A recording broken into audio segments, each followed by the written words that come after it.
Sa ating Gospel text reading for today is taken from the book of John chapter 15 verse 1 to 11. And it says, I am the true vine, and my Father is the vine dresser.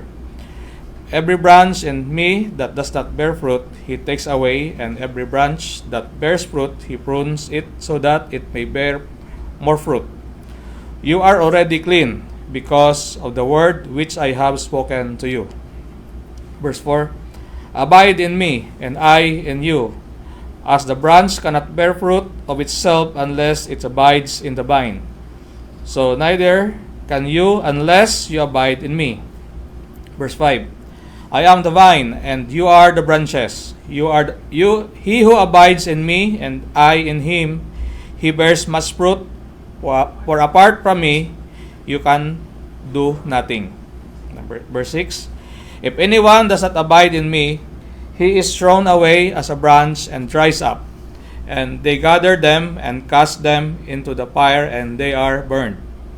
If you abide in me, and my words abide in you, ask whatever you wish, and it will be done for you. Verse 8, My Father is glorified by this, that you bear much fruit, and so prove to be my disciples. Just as the Father has loved me, I have also loved you. Abide in my love. If you keep my commandments, you will abide in my love, just as I have kept my Father's commandments and abide in his love. Verse 11, These things I have spoken to you, so that my joy may be in you, and that your joy may be made full. Puri na Panginoon, at ating speaker for today, at may pamagat na kanyang mensahe, the vine and the branches, the call to abide. Pastor Richard.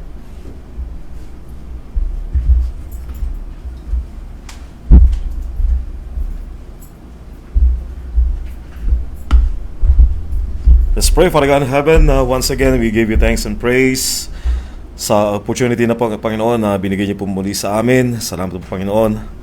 At nandito naman kayo, Panginoon, sa aming harapan upang mangusap. Panginoon, bigyan kami, Panginoon, ng edukasyon sa inyo pong salita.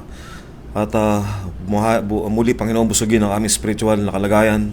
Makilala pa kayo ng more deeper. Lord God, salamat po for qualifying me as your servant, Lord God. Alam ko po, Panginoon, apart from you, I can do nothing.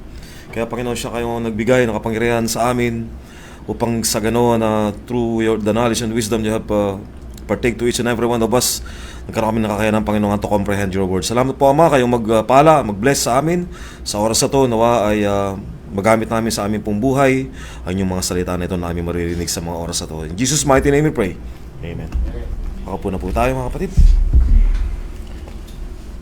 Okay, nasa bagong chapter na naman po tayo ng Book of John. Ano po si Christ, hindi mapakali, no? Ano yung last word niya nung sa 14, kung natatandaan nyo? Ano sabi niya? Anong inutos niya na? Sa last 14, ano yung last verse? Ano sabi ni Christ? Sabi niya, tara na! Magsitayo na kayo dyan! Alis na tayo! Di ba sabi niya? Pero bigla na naman nagbigay na naman ng sermon ng ating Panginoong Kristo. Kung mapapansin niyo sa 14, di ba? Yun ang gusto niya ng kumbaga, papunta na sila sa Garden of Gethsemane para manalangin eh. Pero nanalangin pa siya at ang haba pa nito, hindi pala panalangin. Marami pa siyang sinabi. No, tumakbo pa to ng isa pang verse, isa pang chapter. Kaya ito tayo ngayon. At tatalakayin natin kung ano yung mga sinabi ng ating Panginoong Kristo sa napaka-importanteng mensahe na ito na ibinigay niya. Alam niyo po, ang mensahe na to is one of the well-known and misunderstood verses po sa Biblia. Marami po ang nagkakaroon ng contention sa haba ng verse na to, from 1 to 11 na to, dahil ito'y patungkol dahil marami nagsabi that this passage is a passage about losing salvation. No? The same parang ito rin yung laging pinagtatalunan ng maraming Kristiyano patungkol sa tunay na mensahe ng Hebrew 6, na ang kaligtasan din daw doon ay sinasabi na nawawala raw. No? And so, this following Christ revelation must not contradict yung doktrina po natin o yung katotohanan ng Biblia about the perseverance of the saints. Kanina pinaliwanag natin sa ating essential doctrinal commitments natin about salvation is eternal. No? Ano ba ang nilalaman ng verse na to? At sa ibang paniniwala o ibang pagkakaintindi ng ibang mananampalataya, ang kaligtasan daw ay nawawala. At itong verse na to, mga verses na to ay ginagamit nila upang sabihin na ang kaligtasan talaga ay nawawala. No? Kaya, alam, malaking challenge din sa ating kapatid na Gardo to eh. Gardo tuloy. Ikaw kasi Brad Mike, kapano yung Gardo mo, tawag yan na, si Brad Ferdy, no? Brad Ferdy. Sana mapanood mo tong tong mensahe na to, at ito ay maging aral din para sa ating lahat. No? At matagal na natin tong pinagplanuhan na yung John 15 na yan ay ni-request mo na ako magmensahe. Kaya ito na ako, Brad. Tagal na no, parang 1 taon na mahigit yun, ano? Yung naging challenge na yun sa akin ng ating kapatid na Brad Ferdy, no? Now, let me clear from the outset, no, that we are not defending a theological system rito, no? We are faithfully interpreting the Holy Scripture, okay? The Word of God in its context. Kailangan malaman natin kung ano yung konteksto, mas maintindihan natin yung konteksto ng kwento na ito or ng sinabi na ito ng ating Panginoon Jesucristo. We know that we never take a verse out of its chapter and a chapter out from the book itself. Di ba? And never interpret Scripture in isolation from the immediate context. Lagi natin tatandaan yan. Sabi natin dati kanina, no? That any text that is being divorced from its context or been taken away from its context is a pretext. No? Or, yung sinasabi natin kanina sa Bible study natin na, ano yun? Ano yung sinabi natin kanina? Presupposition. Di ba? So, pag kinuha mo lahat itong verse lang na to at hindi mo inintindi yung buong kwento, kaya nga tayo nagkakaroon ng series of John para naiintindihan natin yung flow ng kwento at malaman natin bakit nasabi ni Kristo to. Napaka-importante po na meron tayong fina-follow how to we interpret the Bible. Diba? Sabi natin kanina sa statement of faith natin na napaka-importante na inaaral natin yung laws ng Panginoon or yung sinulat niya para mas maintindihan natin, hindi tayo magkaroon ng presupposition sa lahat ng nababasa natin. Huwag tayong namamalengke lamang ng verse nung sinabi ng ating Panginoon sa Kristo na He is a living water doon sa Samaritana na doon sila sa well, no? Na uminom sila ng tubig, ininterpret nyo, nagkaroon siya ng metaphor na kwento na ako ang living water, na hindi ka na muling mauuhaw pa pag ininom mo ko. Dahil ako ang tubig na walang hanggang buhay. Hindi ka na mauuhaw. Di ba? Siya ang kaligtasan. Yung nasa I am the light of the world. Nasaan siya? Nandun siya sa kandelabra, di ba? Nandun sa lugar na yon. Kaya nakita niya yung ilaw, no? Kaya yun ang ginamit niya sa metaphor para i-explain niya that He is the true light, no? Ang liwanag, walang hanggang liwanag na siyang gagabay sa atin, no? For eternal life. Because we are all in darkness. Yun yung depravity ka na sinabi natin, that we are in darkness, di ba? So He's the true light. That's an eternal light. To those who are perceive the light will never walk in spiritual darkness. Di ba? So what's the context of John 5? Kung nakita natin yung John 5 na John 5 tuloy. John 15, I mean. Kung talagang nakatuon yung ating pag-iisip patungkol sa kwento ng John, makita natin na ang John 15 is nagsimula pa lang sa John 13. No, nandoon yung upper room, di ba? Yung si Christ, ito yung huling-huling mga discourse niya sa kanya mga disciple. Kung saan nagsimula sa upper room sa John 13 pa lang ang kwento na to. At alam nyo, hindi lang yung crucifixion ang nasa isip ni Christ yung time na to eh. Na siya yung nangungusap eh.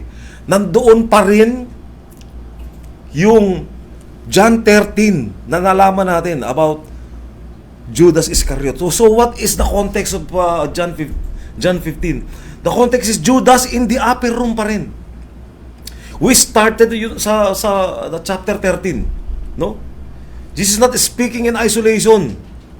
No? He is in the upper room pa rin. Kasama niya pa rin yung kanyang mga disipulo on that night before his crucifixion. And what dominates his mind at that time na to, bago niya sabihin ito, is not merely his death, but a terrifying reality. So, hindi pa rin nawawala sa isip niya yung patungkol kay Judas. There is Judas among the 12. No? There is Judas. 11 are true, 1 is false. So ngayon pala parang nakukuha niyo na ng konteksto, di ba? Ng ating ng 15 ng 1 to 11 natin, ano, kung babasahin ulit natin yung verse natin kanina. Pero of course, we will try to expose kung ano yung nais ng kanyang salita, no? Na iparating para sa atin, ano. Sa John 13 pa lang, nung time na yun na he was washing the feet, sa John 13:2 pa lang, ano sabi doon? That the devil or Satan already perceived or deceived already Christ. Pumasok na, di ba? Kay Judas. Deceive na siya. At sa 27, pumasok na. Kumbaga parang na-deceive na or na-possess na sa chapter 13 verse 27, di ba? Na-possess na si Judas ni Satan, ano? So, kung makikita natin yung analogy dito is that Judas was identified as the betrayer. He was identified as the betrayer. Kaya po nung sinabi ni Christ na I am the true vine, you are the branches, he's speaking into the context of a genuine follower and a false disciple. A genuine disciple and a false disciple. So John 15:1-3 po tayo, no? Ito po yung characters or yung analogy po ng tatlong karakter na binanggit sa mga early verses. Ano sabi niya dito? I am the true vine and my Father is the vine dresser. Pag sinabi natin yung vine dresser, siya yung ano ba tawag sa nag-aalaga ng hardin? Hardinero, gardener. Yun, yung pinaka sa mababang salin siguro. Gardener rin, ano, or is the vine dresser. Every branch in me and does not bear fruit, he takes away the every branch that bears fruit. He prunes it so it may bear fruit. You are already clean because of the word which I have spoken unto you. So may tatlong karakter yung early verses na to, no? Unang-una si Christ, sabi ni Christ, he is the true vine or the true vine. Sabi niya, I am the true vine.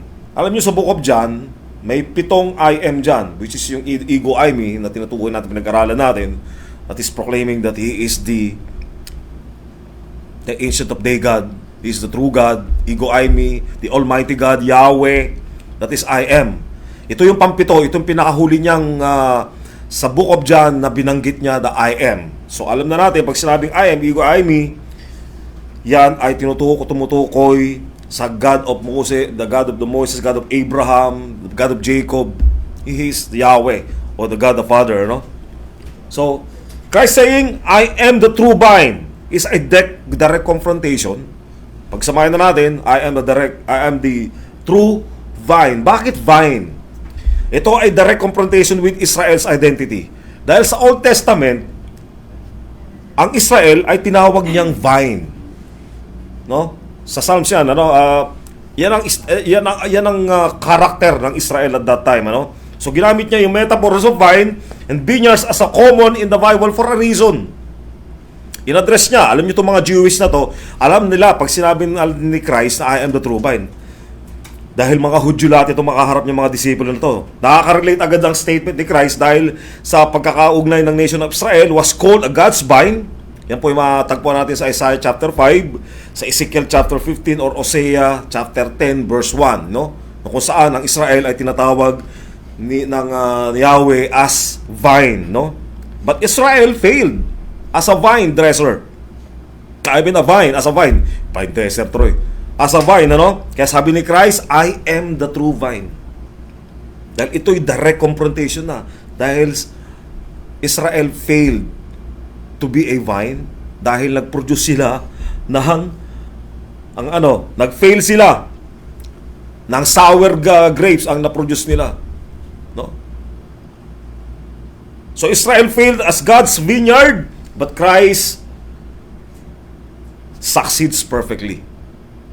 No? That's why I am the true vine. So Jesus Christ declares, I am the true and perfect vine. No longer is blessing found in ethnicity, hindi lang Israel, or in religion or external association. But He is only the true vine. He is the only source of life. No? But only in union with Him. It's not in ethnicity anymore. It's not by Israel or by religion or in any association, but in Christ alone. That's why He's saying, I am a true vine. Napaka-iksilan na statement pero napaka-powerful po niyan. I am a true vine. So it means it is a union with Christ. So yan yung unang karakter. The pangalawang karakter is the vine dresser. No? The Father has two roles. Okay, ito para tayo nag-aaral din ng doctrine of Trinity, no? The Father has two roles. Sabi doon, the Father removes fruitless branches. So isang gardener ka, syempre ikaw yung nagpo-prunes, ikaw yung nagtatanggal ng mga natutuyong dahon, di ba? Sabi doon, in every branch in me does not bear fruit, He takes away. So yun yung trabaho ng vine dresser, ng gardener, which is the Father, ano? Ang interpretation yung yung tunay na kahulugan yun, ano? So ang ginagawa niya pa, aside from removing fruitful branches, He also prunes fruitful branches. Siguro may mga magagaling sa gardening dito. Alam natin kung ano yung purpose ng pruning, di ba? Sa early stage ng isang halaman or ng isang gulay na tinanim mo, yung mga early na dahon, pinuprune nila, di ba? Kasi para daw mas maging blooming daw at mas maging malusog. Kasi mas magiging hitik daw yung bunga. Kasi magko-concentrate doon sa bunga, sa fruitfulness ng isang halaman or ng gulay or ng prutas. Pag pinuprune mo, mas nagiging mabunga. Kasi nagko-concentrate yung sustansya sa fruit. So yun yung pruning. So yun yung part, no, na ginagawa ng Father. Every branch that bears fruit, He prunes. We see the judgment for the false. So ang interpretation nito is judgment for the false because He removes fruitful branches, at yung He prunes, He sanctifies for the true ones that's being attached in the branch. So yun ang ginagawa ng vine dresser or ng gardener. He takes away the fruit, He removes the fruitless branches, and He prunes the fruitful ones, which is the judgment for the false and sanctification for the true. At yung pangatlong karakter dito is yung branches na naka-attach. Yung mga branches na yon, may dalawang types. Ano yung unang type? Yun yung unahin na natin, yung fruitless branch. Or yung fruitless branches which designated as a false believers. Okay? Tatandaan nyo po, ano, ang context natin dito is nasa kwento pa rin ni Judas from the 13th chapter, no? So ito pa rin ang nasa isip ni Christ about what Judas did, is what Judas' role. Okay? So like Judas, fruitful branches, false believer, outwardly connected, inwardly dead. Ang karakter niya, he is outwardly connected. Bakit natin sinabi na outwardly connected? Alam nyo naman na from the beginning, sa ministry ni Christ, kasama niya na yan. So he's outwardly connected. Meron na kasama sa church natin, ang tagal-tagal na, outward connected pala. Inwardly dead pa rin pala. Pero kasama natin, no? Sila yung binanggit sa verse 6, being taken away, cast into the fire, burned, no? These are people who have attached themselves to the church but are not really connected to the source of life. Nakikita natin sila every Friday, nakikita natin sila every Sunday, kasama natin, but they are only outwardly connected. This corresponds to those people who appear to be followers of Christ but who are in fact just dead, like impostors. Mga impostor sa church. Still remembering our context, we still have Judas or Judas Iscariot at the centrality of this message. No? Yan po ang critical truth. At yung pangalawa, syempre, kung meron tayong fruitless branches, yung pangalawa, yung fruit-bearing branches. Sino yun? Sabi doon, and every branch that bears fruit, sila po yung mga tunay na mananampalataya or yung true believers.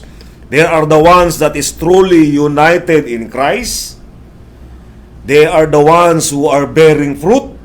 They are the ones who are being pruned for greater fruitfulness. Sila po yung pinuprune. Ano ba sa Tagalog yung pinuprune? Alam niyo ba Tagalog nun? Tinatabas, oh, tinatabas, ano? Tinitrim, di ba? Yun yung maganda. Kaso English, teka muna, English din yun eh. Ang gulo, tinagalog. Ang hirap po talaga, mga taga. Basta yun na yun, di ba? Tinitrim, pinuprune. No? Parang hindi siya actually tinatanggal eh, di ba? Oo, tinatapas lang siya, pinapaganda siya, tinitrim siya. So yun yung pruning, hindi kasi tayo gardener kaya hindi natin masyadong ano. But yun yung mensahe, no, ng pruning, ano? Yun yung para sa tunay na mananampalataya, ano? Para magbunga, no? These are the ones that is truly united or attached in the true vine. Di ba? They are the one being attached in true vine. So yun yung critical truth. There's no such thing as a fruitless Christian. Yan ang critical truth, mga kapatid. There's no such thing as a fruitless Christian. This must be stated clearly. There is no such thing as a true Christian who bears no fruit. There's no such thing as a true Christian who bears no fruit. Kasi wala naman talaga tunay na naka-attach sa vine na hindi naman talaga nanonourish. Lahat naman na naka-attach sa vine nanonourish yan. Lahat yan namumunga. Di ba? So very consistent pong scripture. We are created by God. We are God's workmanship. Di ba? Created in Christ Jesus. Sabi sa Ephesians 2:17, faith without works is dead. Yung bunga ng pananampalataya mo, yung bunga ng kaligtasan mo, kaya hindi contradiction ito sa ating doctrine of by faith alone or sola fide that we are saved. But of course, yung fruitfulness or yung bunga ng pananampalataya mo ay may gawa. Kaya faith without works is dead. Automatic yun. May bunga ang genuine na pananampalataya. Dahil unang-una, Diyos nang galing ang iyong pananampalataya sa ang nagbigay sa iyo niyan. Kaya may bunga yan. Sa Matthew 7:16, you will know them by their fruits. Kung isang tunay kang mananampalataya, makikilala ka sa bunga mo. Makikita sa iyo si Kristo sa buhay mo. Ba? Magre-reflect sa buhay mo lahat ng binabasa mo sa salita ng Diyos, magre-reflect yun sa buhay mo. Pag na alam mong kasalanan, palapit pa lang yan, matatanggihan mo na yan, mariresist mo na yan. Yung roaring lion na yan na sinasabi na yan. Di ba? Sa 1 Peter. Waiting always to devour. True spiritual life produces visible fruit. No? Yan po. There's no such thing as a fruitless Christian. It's very important for us to know that a fruitless life is not a weak Christian, mga kapatid. Ulitin ko ha, a fruitless life is not a weak Christian. It is a false Christian. Huwag yung sinasabi na ang tao, hindi, weak Christian yan kasi wala siyang bunga. No? Actually, it's not. There's no such thing as a weak Christian. It is, in the first place, a false Christian. Kaya fruitless siya. Kasi in the first place, he is a false Christian. Kasi wala naman talaga there's no such thing as a Christian without fruit. No? So continuing with our following verses, what does abide mean? Sabi niya dito, remain in me or abide in me sa ibang salin, ano? And I in you, just as the branch cannot bear fruit of itself, but must remain in the vine. So neither can you unless you remain in me, and I am the vine. You are the branches. That one of you, the one who remains in me, and in him bears much fruit. Paulit-ulit niya sinasabi, for apart from me, you can do nothing. Di ba? So there's no such thing as if a genuine Christian without a fruit, because apart from me, you can do nothing. Parang it echoes yan ng Philippians 4:13 that, ano sabi doon? I can do all things through Christ who strengthens me. Kasi yung pangako ni Kristo eh. Apart from me, you can do nothing.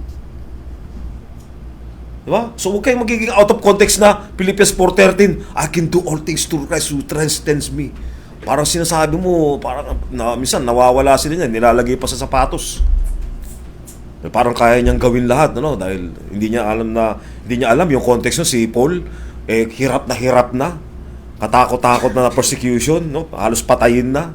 Kaya niya nasabi yung I can do all things through Christ who strengthens me. Ganun kalalim yung logic nun. Ganun kalalim yung text nun. Yung ibig sabihin nun. So abiding, the key word abide is coming from the Greek word meno. No? Meno. Ang ibig sabihin nun is to stay, dwell, to persevere, or to endure. Ang ibig sabihin ng abide, no? Meno.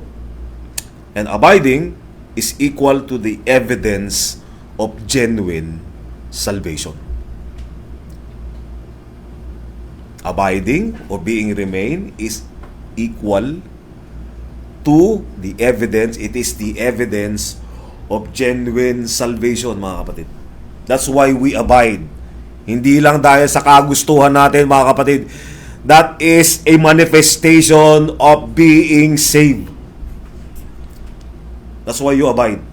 It is the evidence of your genuine faith in Christ. It is not merely occasional devotion.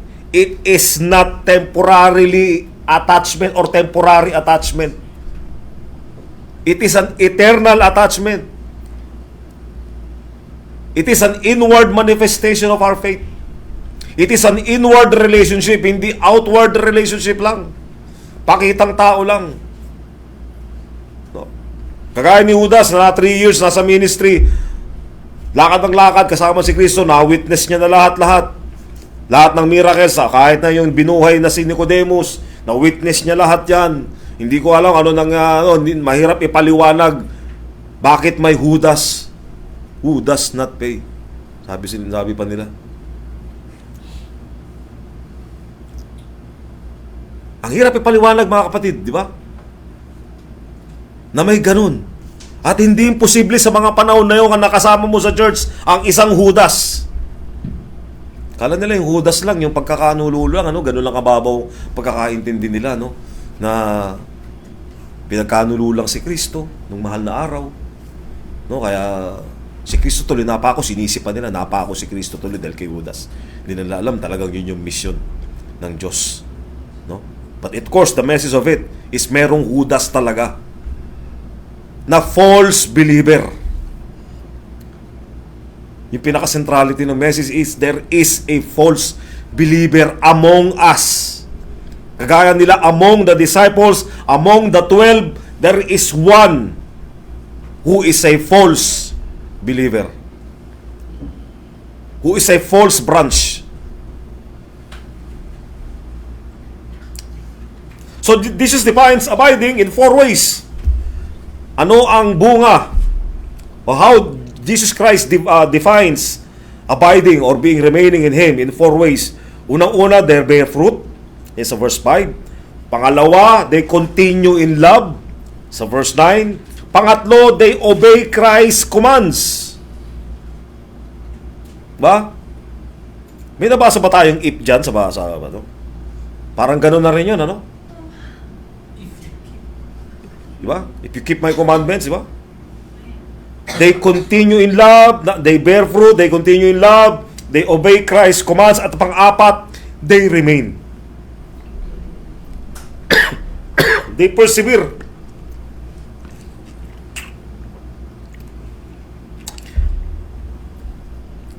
They remain, they persevere. Kaya napaka perfectly consistent po ito sa doctrine po ng ating perseverance of the saints. Dahil siya ang nagnonoris ng lahat. Wala naman tayong ginagawa. We just being obedient. Dahil naka-attach tayo sa vine na nagnonoris din sa atin. Di ba? Our perseverance as saints in Christ is the fruit of our salvation. Isa rin sa bunga natin yan. Yung pagpapersevere. Yung pagiging obedient natin in Christ. No? Kaya perseverance is not what saves you. Perseverance, it only proves that you are saved. Hindi yung perseverance mo nagligtas sa'yo, kundi ito yung manifestation that you are saved. It only proves that you are saved. That's why you persevere. Our perseverance as saints in Christ is the fruit of our salvation. To those who did not persevere, to those who are disobedient, ano po sabi sa 1 John 2:19? Ipopost ni Pastor yan for sure. 1 John, the same writer, ano sabi ni John sa 2:19? Very famous po, very prominent po yung verse na yan.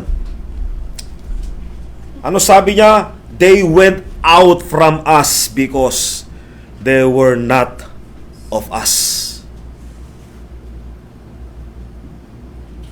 They went out of us. Sila'y nangigsilabas sa atin, ngunit sila'y hindi sa atin. Sapagkat kung sila'y sa atin, ay nagsimba natili sana sa atin. Ngunit nagsilabas. Talagang napakaliteral na. Upang sila'y mahayag na sila'y lahat ay hindi atin. Kaya huwag na kayo magtataka mga kapatid. Diba? Kung minsan meron tayong tinatawag na kapatid, minsan ay tunay na tuluyan ang nawala. 1 John 2:19, salita ng Diyos mismo ang maghuhusga. Hindi tayo, mga kapatid.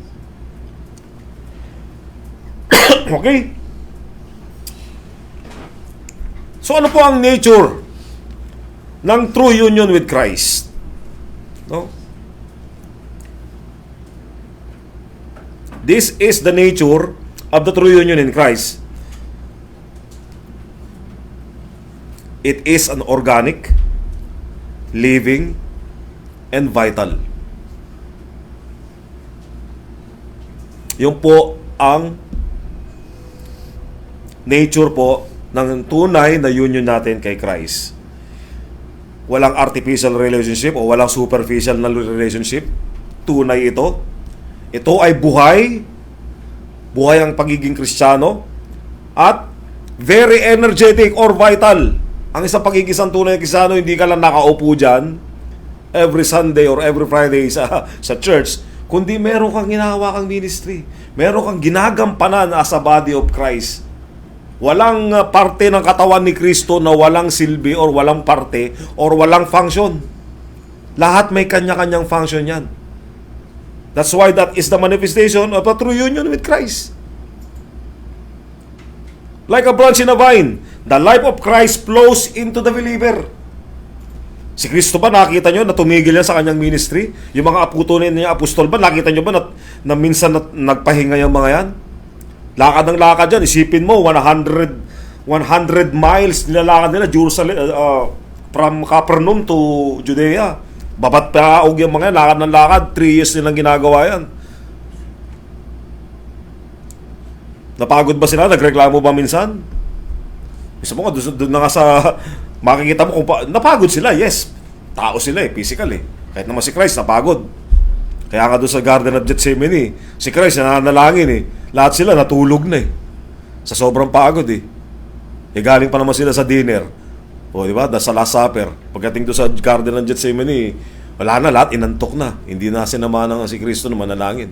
Sabi ni Kristo, let's manalangin tayo. Nalalangin ba sila? Hindi. Natulog na. Humalo na raw yung sugar. Tinapay kasing kinain. Wala, unleavened bread yun, brad. No? So the life of Christ flows into the believer. You do not produce fruit independently. Walang ganon. The only source is the true vine himself. The true vine himself. That's why sabi niya, apart from me, you can do or we can't do nothing.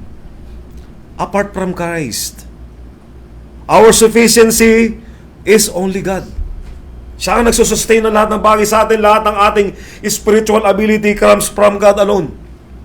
Lahat ng ginagawa nating effort apart from God is vain. Apart from God is vain.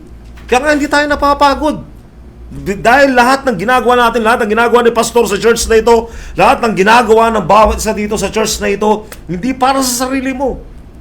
All your effort is for God's glory. Pero pag ginagawa mo ito na para sa sarili mo lang, these are all vain.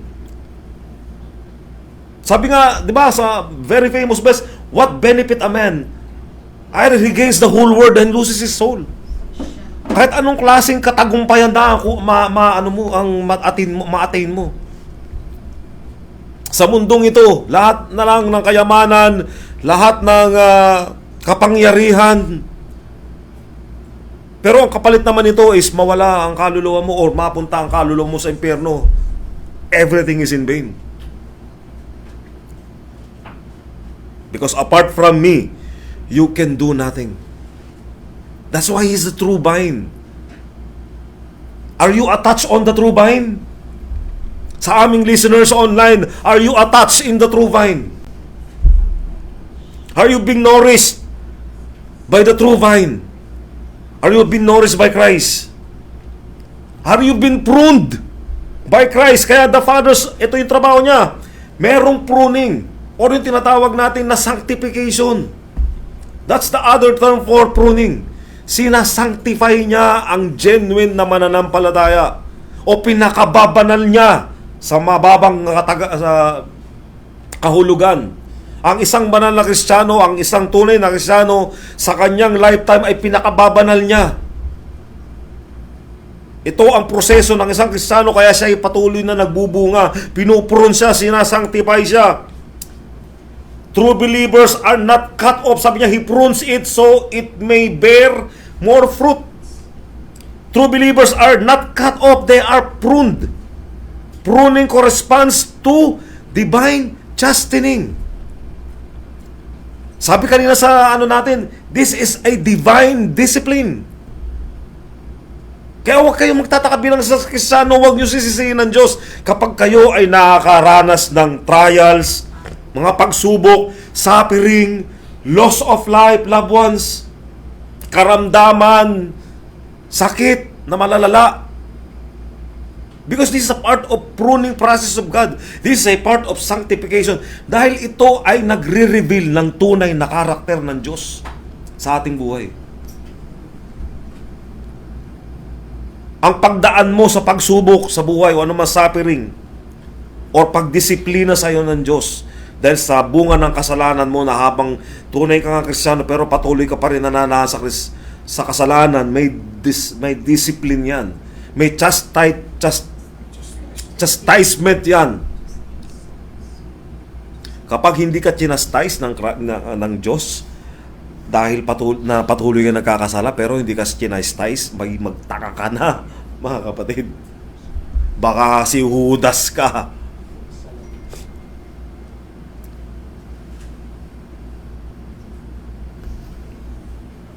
Mahirap dumaan sa suffering. Mahirap dumaan sa trials. Masakit.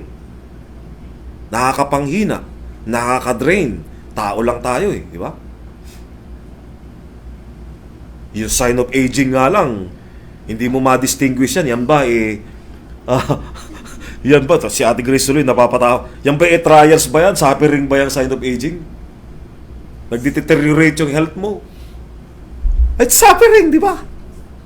Kasi yung pagtanda mo, yung pagkahina mo is still the manifestation ng sin eh. Sa flesh, di ba? Hindi naman yung laman mo ang iniligtas ni Kristo o ng Diyos eh. Yung espiritu mo. Kaya yung katawan mo talagang babalik sa alabok yan, mamamatay talaga yan eh. Kasi nakorap yan eh. Diba? Pero ito po yung importanteng malaman po natin, yung trial po exposed the resilience of a true Christian. Yan po ang binibigay po ng trial sa atin. You are clean through, sabi niya sa verse 3, you are clean. Sabi niya sa mga bayan, sa mga sa kanyang mga disipulo, you are clean through His word. Nalinis na kayo sa aking mga salita. Kaya ginagamit ng Diyos ang suffering minsan to open the wound, to expose. Di ba? And then God heal and sanctify the wound. To expose mo yung kasalanan mo, to expose yung weakness mo, para masanctify ng salita ng Diyos yung mga bagay na yan na hindi mo mabitaw-bitawan sa buhay mo. God's Word exposes it and sanctify it. So may mga blessing ang abiding. Diba? May blessing. Why abide? Bakit kailangan nating maging obedient, to be remain in Christ? Sabi niya sa 7, if you remain in me and my words remain in you, ask whatever you wish and it will be done for you. My Father is glorified by this, that you bear much fruit and so prove to be my disciples. Parang if din, and so prove. Parang if din, and so prove. Patunayan mo that you are my disciples. So ano yung mga glorious benefits nun? We're using the word glorious benefits dahil this is for the glory of God. Yung benefits na kukuha pa rin natin for abiding Christ is for His glory. Di ba? Babalik pa rin yung glory. Dalawang klase na bunga, yung fruitfulness natin. Sabi dito, yung attitude or yung fruit. Yung attitude natin. Marami yan. Yung Galatians 5:22, malalaman natin yan, di ba? Joy, peace, patience, kindness, goodness, a good character, faithfulness, gentleness, self-control, di ba? Yung love, of course, number 1 dyan, di ba? Kindness speaks louder than wealth. Niwala ba kayo doon? Kindness speaks louder than wealth. Nanonood ako minsan ng yung kanina pinapanood na lagi namin pinapanood ni ng sister wife ko yung social experiment na ginagawa minsan sa mga balag. Kung papanoodin niyo si Lak, ano ba 'yan? Si Lak, yung Bisaya, si King Lux. No, okay, sa UNTV marami silang ginagawang social experiment, no? Paano nagiging matulungin yung ibang tao? Yung act of kindness. Minsan iniisip ko, hindi mga Kristiyano tong mga to. Hindi na, minsan may mga may na-assume tayo na baka hindi sila Kristiyano pero napakababait nila. They're always exercising kind of the act of kindness. Or malamang baka yung mga nag-respond din doon, they're really Christians. That's why there is a manifestation of kindness na tumulong, So attitude, yung fruit, no? Pangalawa, yung fruitfulness natin, aside from the attitude, ay may action fruit, no? Andiyan yung good works natin. Kaya nga nagtatrabaho yung hindi lang pwede tayo puro salita lang. Kailangan meron din tayong gawa, meron tayong action fruit. Dahil we are God's workmanship, created in Christ for good works. That is a verb. It is an action. Magmamanifest dapat yung fruit natin into action. Sabi naman dito, action speaks louder than words. Hindi ka pa pwedeng puro words ka lang. Kailangan may action ka rin. Di ba? So, helping others without considering their status in life shows genuine kindness. No? Helping others without considering their status, hindi lang dahil kahit si pastor, kahit na nakakailangan yan, o kung sino man nakakailangan sa atin, kahit alam mo may kakayanan, pero you have a kind heart na tumulong ka. Lalong-lalo na sa mga mahihirap, mga kapatid. No? So, ano pa yung benefit natin? Nakukuha, yung abiding, yung answered prayer sa verse 7. No? Ask whatever you wish and it will be done for you. That's one of the benefit. And kung i-expound natin yan, napakahaba po yan. Because alam naman natin that prayer is God's means to execute His will through His people. Diba? In prayer and supplication, with thanksgiving, let your requests be made known unto God. No? We have to not to be anxious of anything. But in prayer and supplication, let your requests, with thanksgiving, let your requests be made known unto God. Ano pa yung benefit na nakuha natin? God's glory is displayed. Sabi nga natin, nandun pa rin that we glorify God in everything that you do. My Father is glorified by this, that you bear much fruit, and so prove to be my disciples. Isa sa nakuha natin benefits is we glorify God. Kapag nakita niya yung fruit sa ating buhay, it glorifies God. It doesn't glorify you. Sabi pa naman, I feel so good na nakatulong ako. Actually, okay, di ba? You can really feel so good na nakatulong ka. Pero, at the back of your mind, alam mo kung sino yung binibigyan mo ng kapurihan. Yun yung tunay na essence ng pagtulong. Hindi yun utang na loob, mga kapatid.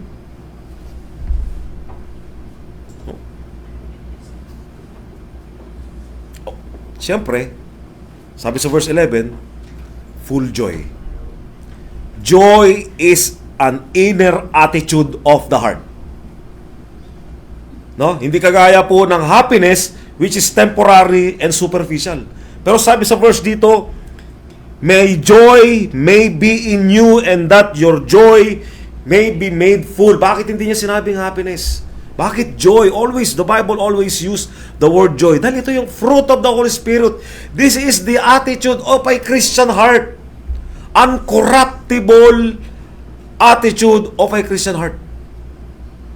Na kahit sa anumang pruning, anumang pong persecution, anumang pong suffering, pagsubok sa buhay na pinagdadaanan, yung joy, hindi nawawala yan. Yung happiness nawawala eh. Dahil temporary, di ba? Pag sinubok ka na, masaya ka pa ba? No. Hindi ka na masaya. Pero isang Kristiyano, hindi siya masaya, pero yung may galak pa rin siya sa puso. That's joy. That's genuine. That's the attributes of God na binigay niya sa atin, na binigay niya tayo ng joy for us to be strong and resilient Christians. Dahil may galak tayo. This is an abundant Christian life. Having all the fruit of the Holy Spirit, it is an abundant Christian life. Isipin mo, nanonoris ka ng true vine eh. I am the vine. You've been nourished by Christ. The true God is nourishing you in your life. May kulang pa ba? If the true vine is nourishing you, tao lang naman na masyadong napaka-materialistic at nag-aalala na lahat ng bagay sa buhay niya eh. Nakakalimutan na that he is attached in the true vine who provides everything in his life. Ask what you wish and it will be granted unto you. Di ba? Pinangako niya na sa'yo eh. Claim it. Parang napapangiti ang ating Brad Mike na paano yung sweldo ko. Claim it. Pangako ng Panginoon, di ba? I am the true vine. If anyone does not remain in me, sabi niya, or abide in me, he is thrown away like a branch. May warning pa nga lang, and they rise up, and they gather them and throw them into the fire, and they are burned. Ito, mabigat po ito, no? The analogy Jesus presents here is not about loss of salvation. Okay? Naintindihan naman na po natin, this is not about losing our salvation, which is impossible. Rather, His message is about those who put on an appearance of faith. Superficial, outward connection, but are disconnected from the true vine that gives eternal life.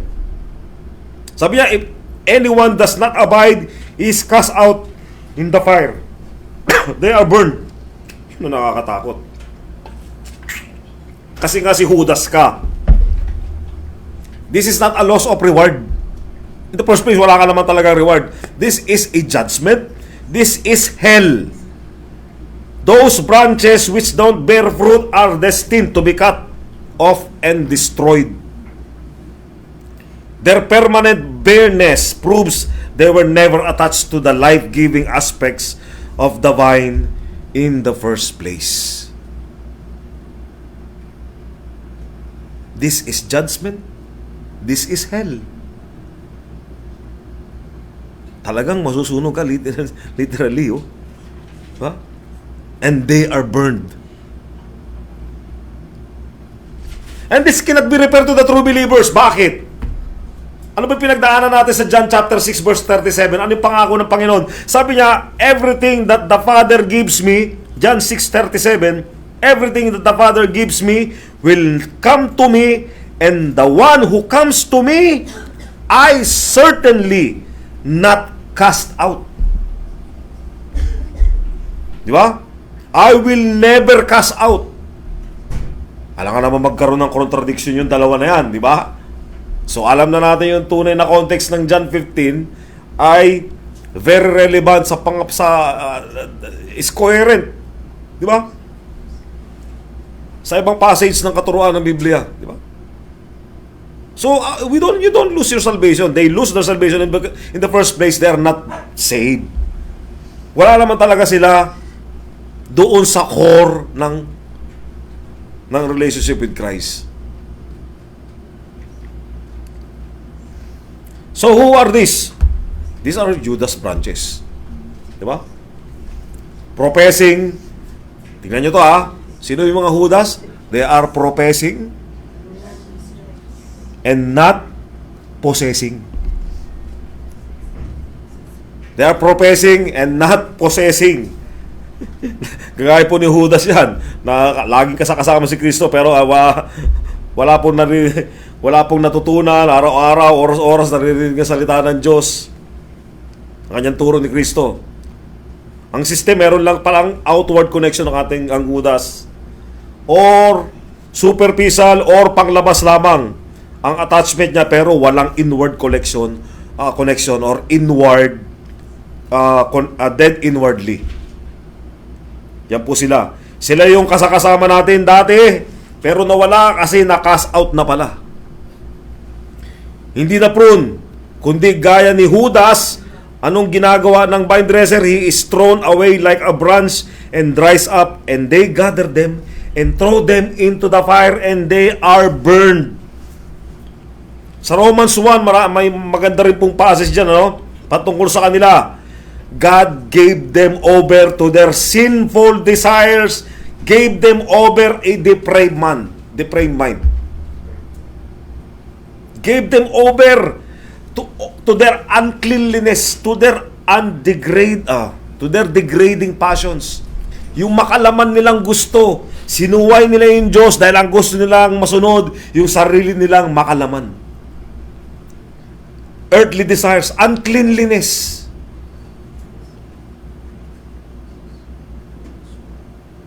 They have the unclean heart. They will be thrown into the fire. They will be in hell. Literally talaga.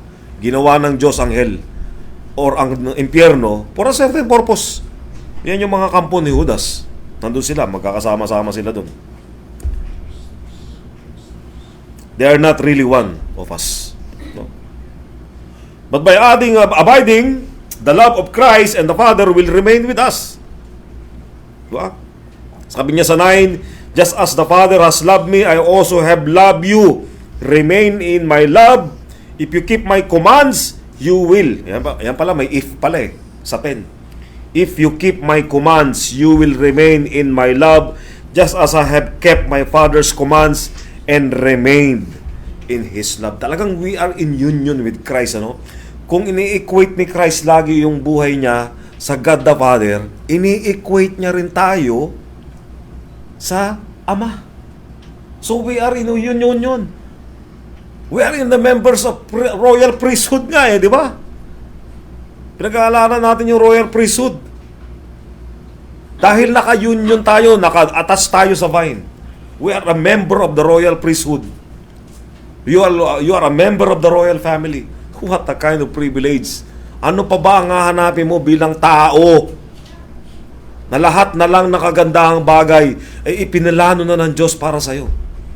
Pero mas pinipili mo pa yung desire ng puso mong makalaman na alam mong hindi nakakapagbigay ng kaluwalhatian sa Diyos.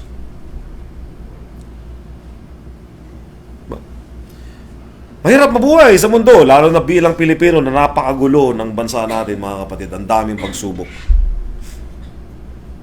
Ang daming hudas sa bansang Pilipinas na talagang nagpapagulo talaga ng buhay ng Pilipino. Pero wala tayong magawa dahil lahat ito ay kalooban ng Diyos. Mayroon siyang plano sa mga ganitong pangyayari, mga kapatid.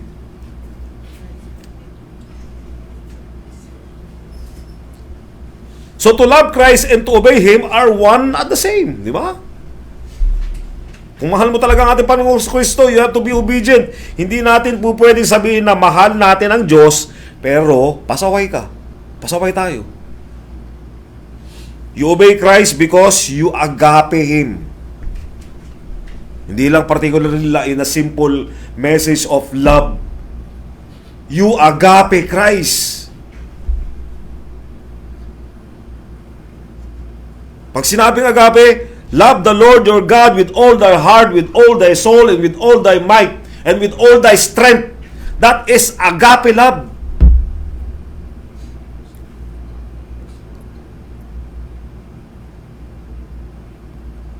We have to be obedient in Christ's teaching. It is a sign that we are born again. A new creature, all things have passed away, behold, all things are become new. Di ba?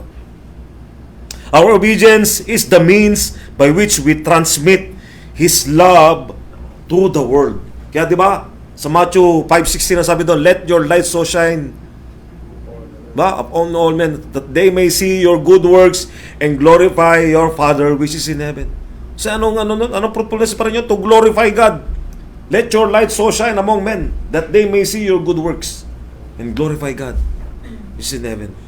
So ginagamit niya yun as a means para matransmit niya yung love niya sa mundo. Anong ginagawa natin? Through evangelism or proclaiming His word.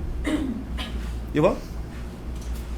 So the expression of the kind of love Christ to others is not merely emotional or just feeling warm. Yung feeling warm for thoughts natin towards them, but it must be practical, mga kapatid. Kailangan in action. We need an act. We need to act lovingly towards them, even to the point that they are hostile to us. Ate Grace, even to the point that they are hostile to us. Mike, ba? Lahat tayo. Even to the point that meron tayong kakilala now, they are very hostile to us. Kaya nga, hindi naman yung utos ni Kristo. Sabi niya, love your enemy as yourself. Kasi posible.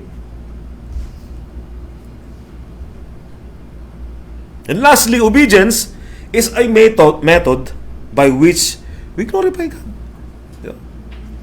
It is a method that we glorify God. Our obedience simply means that we are glorifying God, as what the scripture says.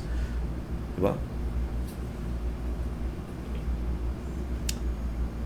Sa 11, sabi niya, "These things I have spoken to you so that my joy may be in you and your joy may be made full." Sabi ko nga po kanina that there is joy when we remain in Christ. There is always joy. There is joy, joy. Hindi na natin kinakanta yun. Napakagandang awitin nun. Minsan awitin natin yung mga kapatid. Joy in my heart. Parang Sunday school na ano natin yun, ano? Diba? Sunday school pa lang natin, alam na natin yung kanta na yan eh. Joy is the inner attitude of the heart, mga kapatid. And only Christ can give that. Okay. Para sa ating pong final message, this is the heart. We have to be a real disciple, mga kapatid. We have to be a real disciple. Sinasabi po ni Kristo dito, no more hypocrisy. No more superficial religion, superficial attachment.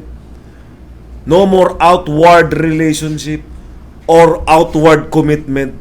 But there's no more Judas-like attachment.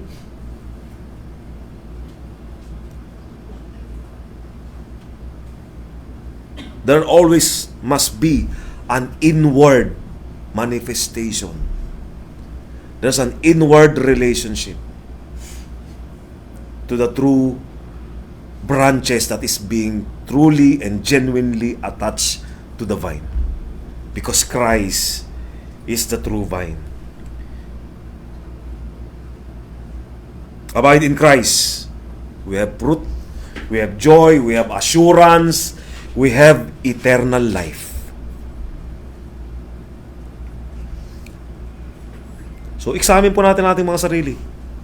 Are you bearing fruit, mga kapatid? Are we bearing fruit? Are you abiding? Baka simple na instruction lang ni Kristo or simple instruction lang ni pastor hindi ka na naging masunurin. Pumunta kayo sa church, 10 o'clock sharp, magba-Bible study tayo. Abay, 10:30 na, naliligo pa rin. Is that what you call abiding?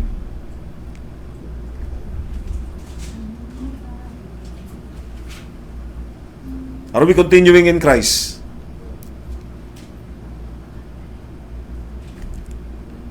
Yan po ang mensahe po ng Panginoon. Hindi po ito mensahe ng nawawalang kaligtasan. Hindi po ito yung centrality ng mensahe. Hindi talagang, meron po talagang hindi tunay na Kristiyano.